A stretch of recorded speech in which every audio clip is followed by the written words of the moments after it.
All right. Hi, everyone. We'll continue to let some people um, come in as, um, oops, sorry, I have an echo. We'll continue to let some people come in as they request to come. But for now, we'll go ahead and start introducing kind of the event. So if everyone could, in the meantime, say their name, pronouns if you're comfortable, and where you're calling in from in the chat, we would absolutely love that to kind of get a sense of where everyone is coming from.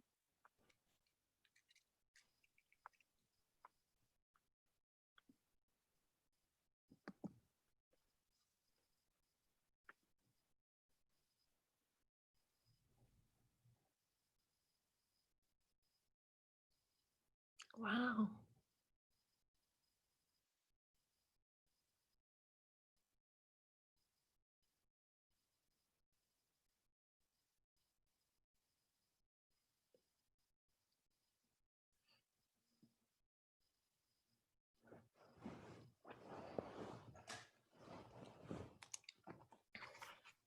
Awesome. So it seems like we have people from all over. I see all over the US, from New York to California, Texas, England a little bit. So it's really great to see, oh, Canada. It's really great to see everyone from all over the world really here. And we're so excited that you could come to the last event of our programming. So as you guys probably know by now, if you've attended some of our other events, the COVID-19 Task Force on Domestic Violence has organized this Domestic Violence Awareness Week, responding to the COVID-19 crisis. And so this is in honor of Domestic Violence Awareness Month, which occurs every October. And we essentially have implemented this series of Zoom events that will feature both the work of the task force, so kind of what we've been up to since we began, as well as some of our community partners, with the ultimate goal of promoting domestic violence awareness, but specifically within the context of this unprecedented time in history, COVID-19. And so our programming aims to kind of be accessible to those with and without a background in domestic violence. And so we're so happy to have had so many people show up to all of our events throughout the week. Obviously, we know it's just such a crazy time in the world. So we're really grateful that people have come and seem to really learn from our work and the work of our community partners. And today we're really excited to have our final Zoom event of the week, which is our keynote address by Ruth Glenn. And so I'm going to hand it over to Ashri, and she will introduce Ruth. Perfect. Thank you so much, everyone, for being here. And thank you again, Ruth, for joining us. We're so excited to have you. So a little bit about Ruth Glenn. She is the CEO and president of the National Coalition Against Domestic Violence. And for almost 30 years, she has been dedicated to supporting survivors across the United States.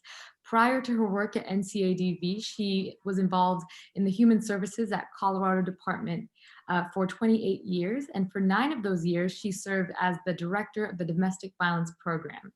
But her work with domestic violence doesn't end there. She has been involved with a wide variety of programs and funding boards, providing hundreds of presentations on victimization and survival. And she's even testified before the Colorado State Legislature and the United States Congress. Most recently, Ruth spoke at the Democratic National Convention this year, calling for the reauthorization of the Violence Against Women Act, which presidential candidate Joe Biden wrote and introduced as a senator in 1990.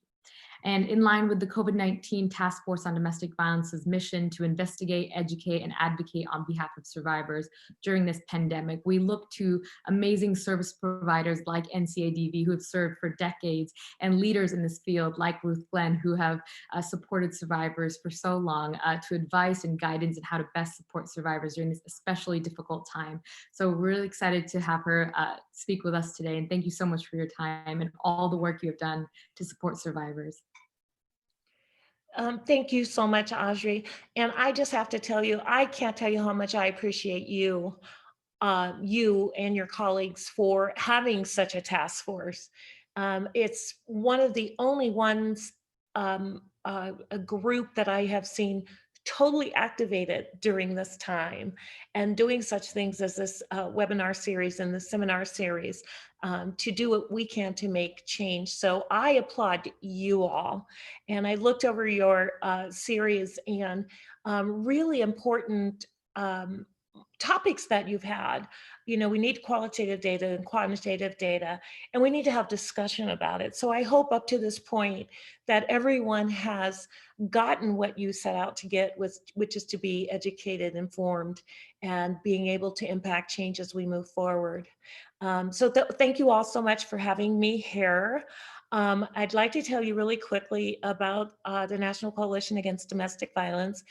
She's absolutely correct. It's been in existence for 40 years, but it is a grassroots organization. And by that, I mean, we operate with from a survivor-centric place. So everything that we do, everything has a survivor's voice to it through our membership, through our staff, through our board. Everyone that has anything to do with the work that we do are survivor and survivor centric. Our mission is about bringing survivors' voices to the center of this work, but also holding abusers accountable. And then most importantly, as we go along and from a grassroots perspective, we also try very hard with our limited capacity to make sure we address all of the root conditions, the conditions, right, that cause domestic violence. We're talking about patriarchy. We're talking about racism. We're talking about the devaluation of women and children. We know that we still have a society that doesn't value us as women as it should. And so that allows for the condition for domestic violence to keep being permeated throughout our society. I do believe that we have a society that believes that we may not be, that, you know, that domestic violence is really not happening, or if it is, it's, you know, those of us doing the work are alarmist, right? I just heard that last week. Ugh.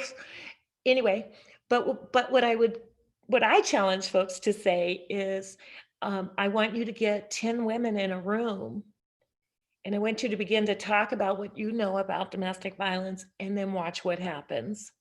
And then tell me that's alarmist to keep talking about this issue. Um, 1 in 4 women at some point in their lifetime have experienced domestic violence. And it is not that they seek out someone that's unhealthy. Unhealthy people seek them out. Now, I'd like to qualify that, as I always do, by saying we know that domestic violence is about power and control. So that does not exclude the fact that sometimes women are wired, so to speak, to hurt others. That is very rare. We know that it happens in any type of relationship, dating relationships, LGBTQI.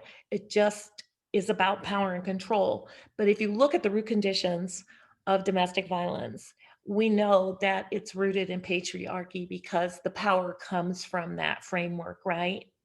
We know that it can be rooted, or it has some of its roots in racism, because we also know that Black women are most disproportionately impacted by domestic violence.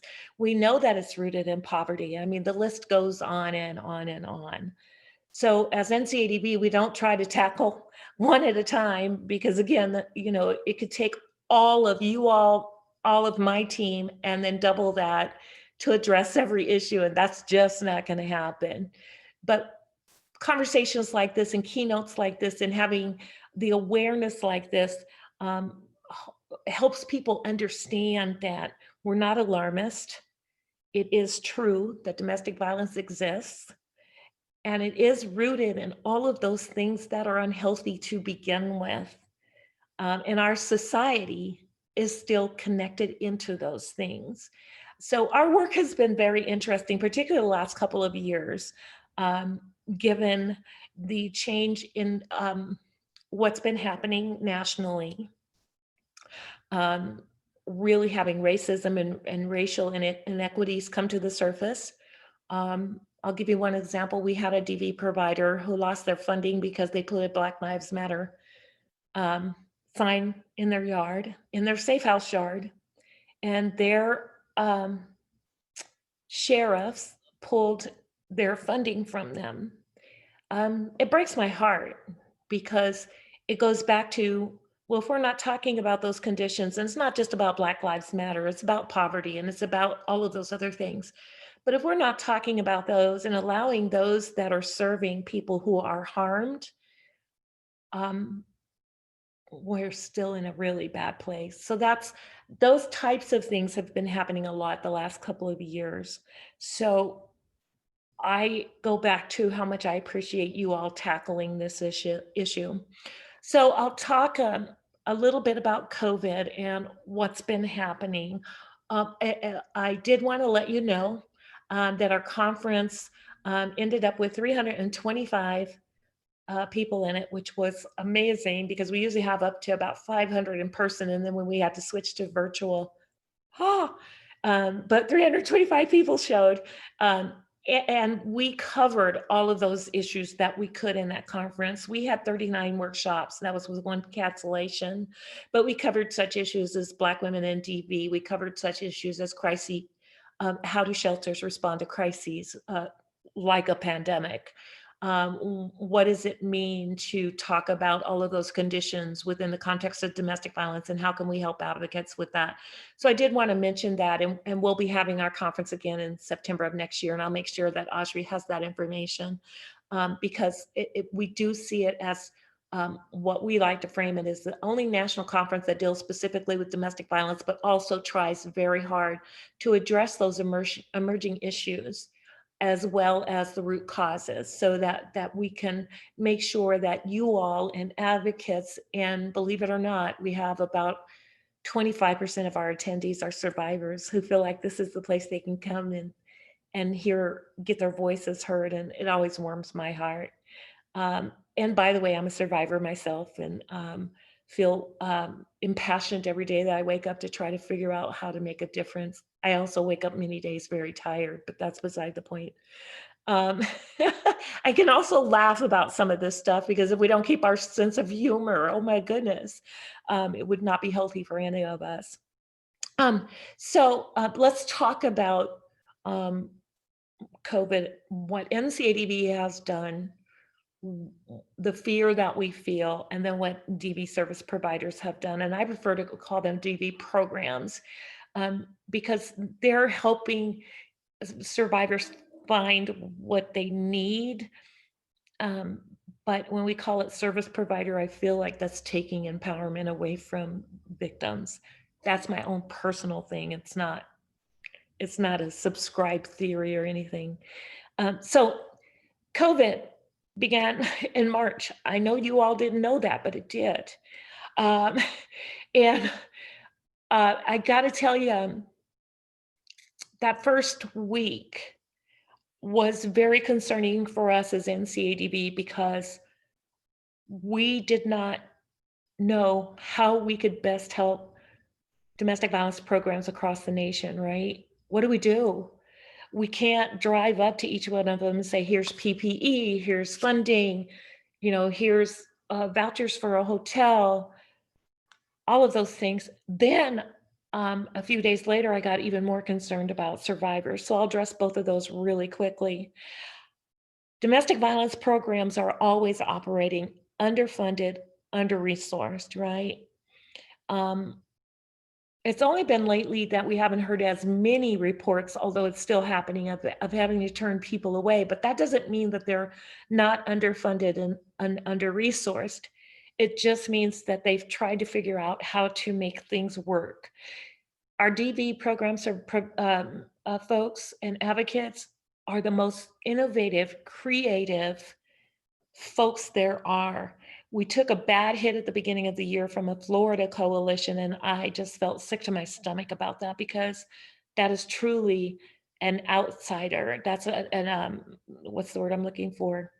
That is not the norm for DV service. I want to be clear about that because we try to ignore what happened in Florida, but it did happen, and it was because that was really, really bad.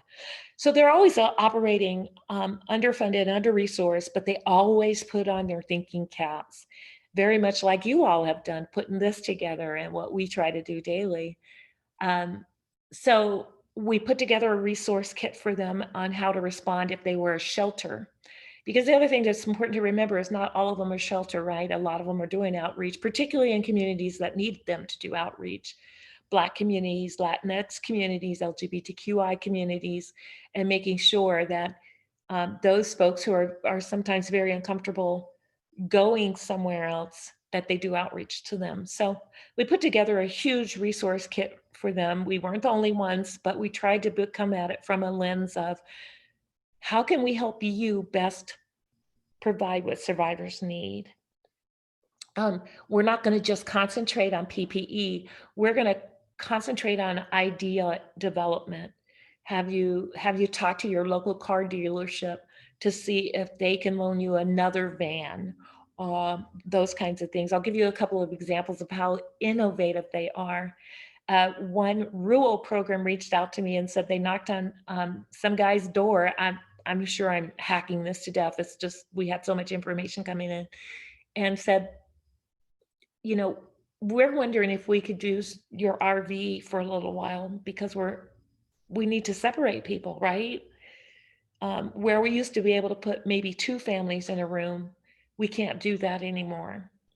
And the gentleman said, how about I use it as a tax write-off and it's yours?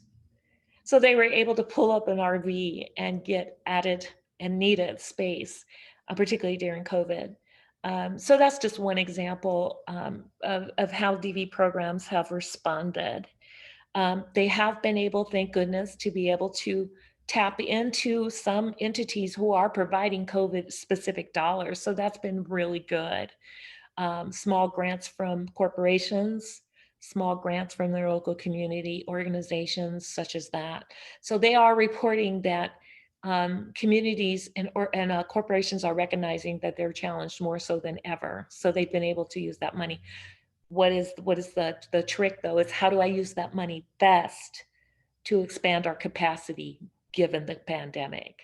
PPE, and people can't be in the kitchen like they used to have communal kitchens. How do we make sure that we provide markers so people know they can't be close to each other, and we need the list goes on and on. So anyway, that's been somewhat helpful, though, particularly the last couple of months. The DV programs have responded innovatively, creatively, but I want to be careful that it doesn't mean that they still can't use more creative ideas and more funding and resources to make sure that we're doing the best that we can for survivors. What I get asked most frequently, switching over to the concern I have for survivors, is, have you seen domestic violence rise? And I will tell you all that it's pockets. Such and such jurisdiction is reporting a spike at 10%. Another one is reporting it at 40%, and the list goes on and on. There are many factors that go into that, but I'll talk about a couple really quickly. Number one, we're only talking about reported domestic violence, right? That's the police department, law enforcement, first responders, jurisdictions that are giving us those numbers.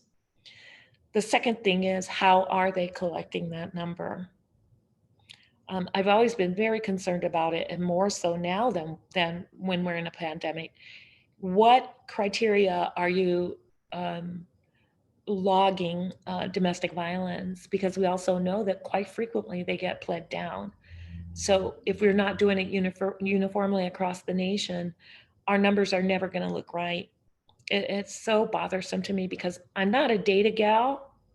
I appreciate any of you that are, but I do know how important it is, because you have to be able to make the case. And guess what? Maybe one day you won't be able to make the case, and that's good too.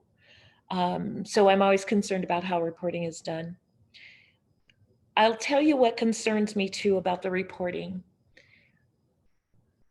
Victims and survivors of domestic violence, for the most part, and generally speaking, not all of them, are not always, are reticent about calling law enforcement, right? So you have a survivor who is now at home with the person that's hurting them, and that person may be monitoring them even more closely now, where they can't get to a phone, they can't get to a computer, or they're afraid to try to. Those are people that aren't reporting. they're the ones that I'm most concerned about, because they are now, I hate using such simplistic terms for this, but they are now trapped in a environment with someone who is bent on hurting them, determined to hurt them.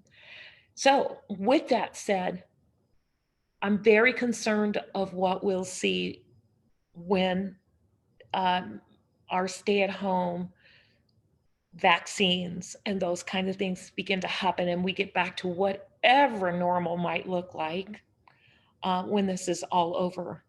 Because I believe that we will see a surge in reported domestic violence, because they will now be able to make those decisions about their safety with that one less barrier. They already have barriers to their safety, right? Audrey has heard this before, and I'm just going to say it again.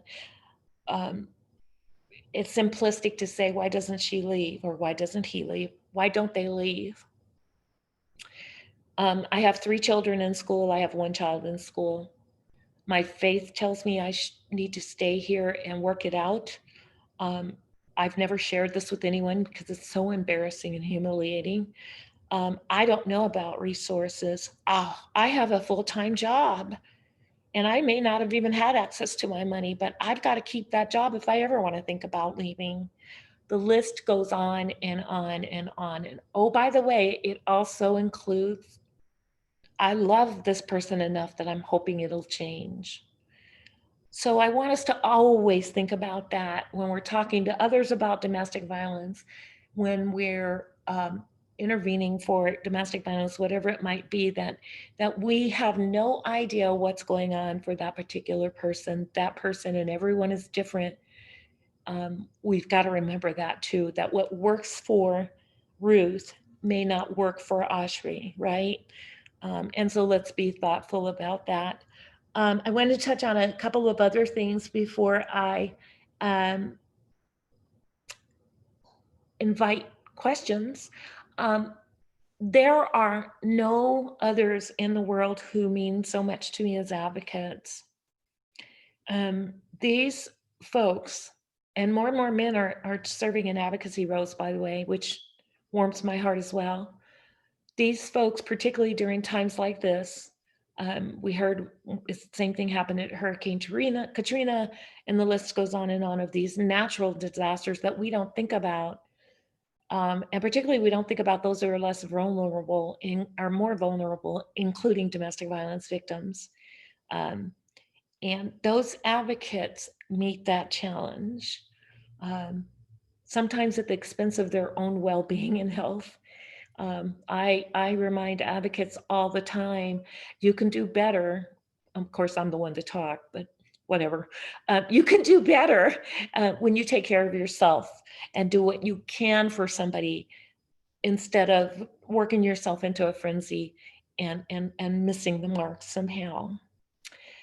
So what I hope from you all, from my survivor lens, from my CEO lens, and even from my advocate lens, is that during this time, you all have learned so much to carry with you. And that if you run into an advocate, you tell them how much you love them. If somebody says domestic violence is not happening, you tell them, well, I know otherwise. If you run into somebody, and we do quite frequently, who just doesn't want to talk about it, you tell them, well, okay, we'll wait, but I hope it is something that we can talk about. And before next Domestic Violence Awareness Month, my hope is that one day we don't have this. But I also know that for right now, as much awareness as we can raise and talk about and have happening, the better. Not for you and I, but for those who are still trapped by domestic violence and somebody who wants to have power control over them. So with all of that said, please let me know if I've missed anything. I welcome any questions if you have them. And we'll go from there.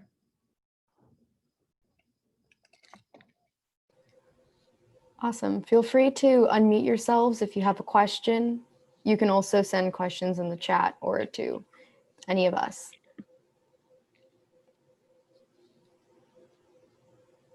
And Audrey, if I've forgotten anything that I probably should have touched on, feel free to let me know. No, you definitely didn't. Thank you so much. That was a really moving speech. And I'm also with you. I really hope that, one day or 1 year, there is no domestic violence awareness month, because there's no need for it. But until then, I think getting out the word, educating as many people as possible, I think, that's very inspiring. And we hope to continue doing this work and, learning from leaders and pioneers like yourself. So thank you for sharing your words with us and your time with us as well. Thank you. I've got a question in the chat. It was DM'd to me. Do you think that the resurgence of movements like Black Lives Matter and increased conversation about police brutality among certain communities will change the way in which we think of police as the final response for domestic violence? Oh, that's a great question. I can't tell you how many conversations I'm having about that particular topic nationally, right? I'm part of, I don't know, 3 or 4 groups right now that we're taking on that issue. I will tell you, there's 2 things I want to remark on. One is survivors' response to that.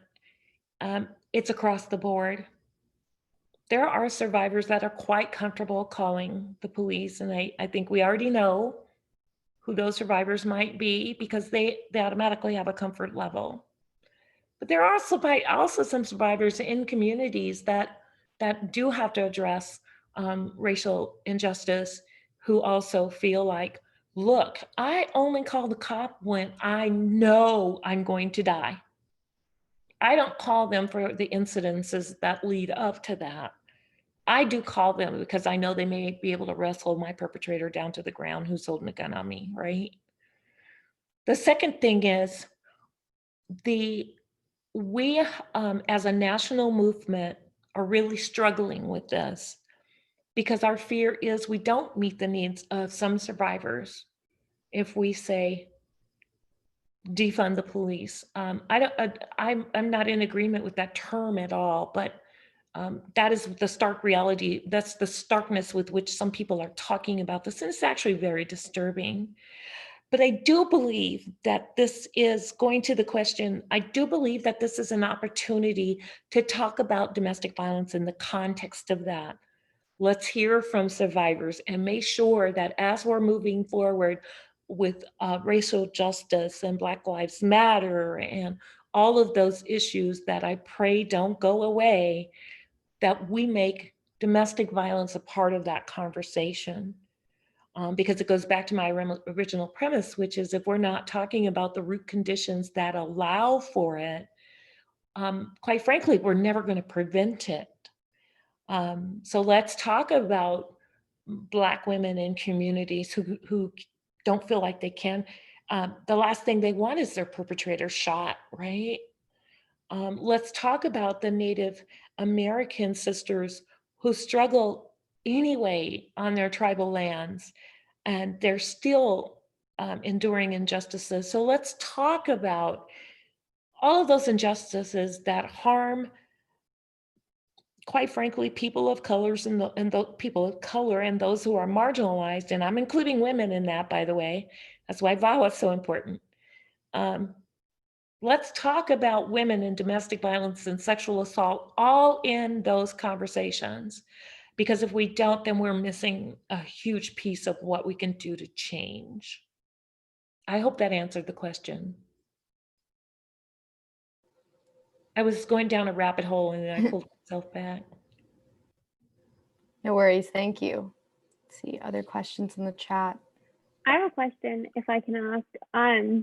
You obviously just mentioned VAWA a little bit, and I was wondering if you could maybe touch a little bit more about VAWA, maybe for those audience members that don't know as much. And then obviously we know that you were featured in the Democratic National Convention, kind of talking for the reauthorization of VAWA. Could you maybe talk a little bit about the pushback that it's received and kind of where we go from here?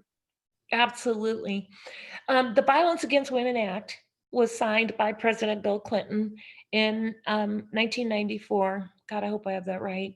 I always have so many numbers in my head. Um, and I've already been very transparent and honest. I'm not a data person, and that includes numbers. Anyway, in 1994 by Bill Clinton, it was spearheaded by then Senator Joe Biden, who met with survivors and advocates across the country who have been fighting for years to get the issues that permeate or that allowed for violence against women and do something about it. So then the Violence Against Women Act was signed. At that time, there were two main types of things that had to happen. Now, you all know that an act is not a law, so to speak. So you have to put pieces in. But what it did is it allowed, first of all, for us to say violence against women out loud. Internationally, we were already addressing it as a globe. We were already addressing it. So then the United States said, okay, we'll throw up our hands and address it. It also made funding and resources available and allowed for the space for some people that were already doing the work to be able to do other legislation, either locally, nationally, or whatever. So the Violence Against Women Act was intended to be a foundation for many other ways to address the violence against women. But it also made some funding available to train law enforcement, to train prosecutors who were sometimes causing more problems than help. It goes back to that other question. And actually, it was during that time that my incident happened. There was no, oh, and it also put the National Domestic Violence Hotline on, funded it and made it possible. But during the time that I had my incident happen, there was no domestic violence hotline. Safe houses were so under-resourced that they were turning you away. I was lucky enough to, because I had been shot, which is not funny in itself, but um, the level was raised for me, so I was able to be in a safe house once I got out of the hospital, yada, yada, yada. So over the years, the Violence Against Women Act has been reauthorized at least a couple of times. Each time, it has been enhanced to include, for instance, not just domestic violence, but sexual assault and all of those issues that have to do, allowing for additional funding to LGBTQI, allowing additional funding for our Native sisters and brothers. The list goes on. And that's why we appreciate reauthorizing, although it's a pain in the when you do have to reauthorize it, right? Because then you've got to see who's in the Senate, who's in the House, who's our president. Are they going to be open to this? What do we need to do? But it is our opportunity to enhance it because there's always emerging issues that we need to address. Right now, it is sitting in the Senate. I will tell you, so we have a House version and a Senate version. The House version is sitting in the Senate. The Senate version is really going to go nowhere because it is nothing like what advocates, survivors, and other national entities have contributed to it. We know, right? Congress people don't know. So there's one version out there that's really problematic, although it looks really shiny and pretty because it has a lot of money in it.